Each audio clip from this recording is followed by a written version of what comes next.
This is Coach Parry Auto-Suggest. Today, we're going to look at the most common questions that runners ask on the internet. And we're going to start with how do runners carry water? Hey Brad, yes, this is always a question that runners are asking as to how to carry their water, because we're constantly telling runners that they must hydrate. So what are you going to do? You're not going to be running carrying bottles. It does get uncomfortable. Always have to swap hands. So one of the obvious ways when we're training is to have a hydration vest on, whether that's with a bladder in the back or just small bottles in the front. So those are really useful to use for training. And then of course, if you are running for longer than an hour, you need to be taking more than just water. We need to be making sure that we're fueling our training. And that's where things like gels and smaller bars come in really handy, because those can just slide into the small pockets of your running pants, which are really, really useful. From a racing perspective, most often than not, the races will provide water stations or hydration stations. So check the race that you're running and make sure that you are aware of where those stations are and what they have at the particular stations. And just double check the use of a hydration vest in a race situation, because some races allow it and some races don't. So just make sure that you have that information before you get started. Okay, so now we know how runners carry water. The next most common question runners ask is how do runners breathe? How do runners breathe? The best way to breathe is the way to get the most oxygen in. Typically, that means breathing through our mouth, because that is the biggest hole that we have. Of course, that has some disadvantages. In extremely dry, hot, cold and dry environments, you're going to lose a lot of moisture to your mouth and you get an extremely dry mouth and throat, and then it often feels like it's very difficult to breathe. But as the intensity of exercise goes up, you will find it much harder to get enough oxygen in through your nose, and so you will end up breathing very deeply through your mouth. So at lower intensities, in environments that are hot and dry, it's probably better to breathe through your nose. Take deep, slow breaths in through your nose, because then the air that you are breathing in will be moistened as it goes into your passageways, and then to breathe either out through your nose and mouth. In terms of how should you breathe, slower, steadier, bigger breaths are much better than shallow panting. And the reason for that is because in your lungs we have got what we refer to as dead space volume. That's the volume of air in your lungs that does not mix. So there's always some air that doesn't move in and out. And if you pant, that dead space volume takes up a greater portion of your lungs. And when we take slower, deeper breaths, we mix much more of the air in your lungs, which means that the exchange of gas between the lungs, the alveoli, and the blood vessels is much better. So to breathe efficiently, take slower, deeper breaths. And in environments that are extremely dry, it is better to breathe through your nose. But when the intensity goes up, open that gob and take nice deep breaths. Next up, one of the most common questions runners ask is how do runners tie their shoes? Okay, so you'd be surprised at the number of different ways that runners can tie their shoes.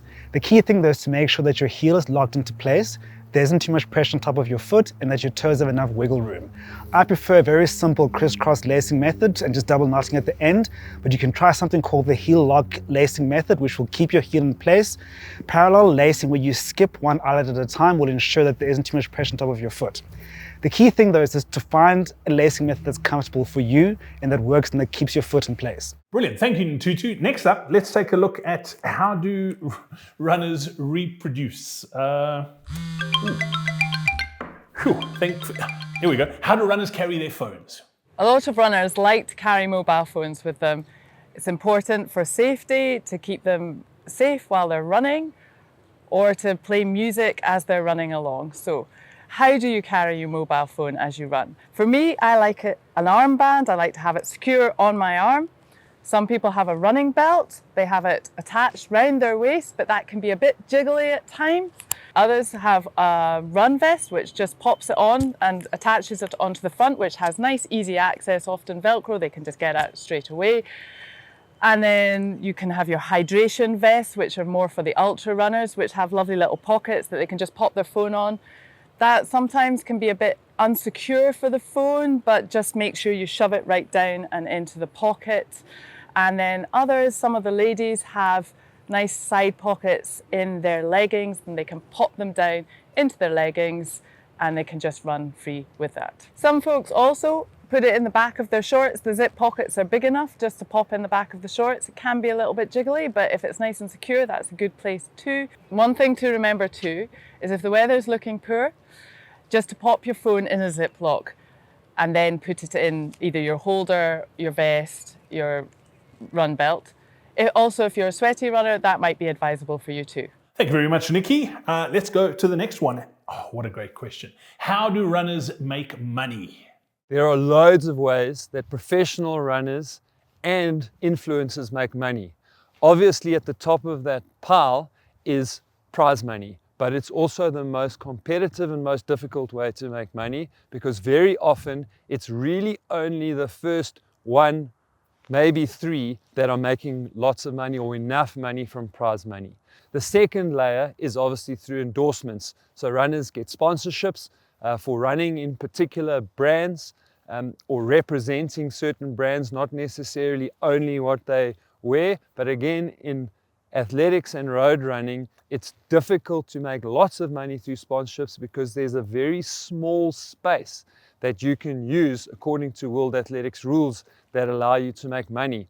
That means runners have to get very creative so that they can provide value to sponsors. And that's where things like social media accounts, Instagram, Twitter, Facebook, and YouTube channels become really relevant. And runners have to learn how to differentiate themselves. So in the good old days, you used to just be able to whack out your stuff and say, I'm so excited, look at it, it's new shoe day. But now you've actually got to get quite creative and differentiate yourself. So you might want to delve into how to unpack the packaging to really show off the product, but really get yourself in situ and be very creative about how you present the brand and how you love the brand. And that's really the best way for professional athletes to make money. Well, now that we know how runners make money, let's take a look at, how do runners train? Brilliant.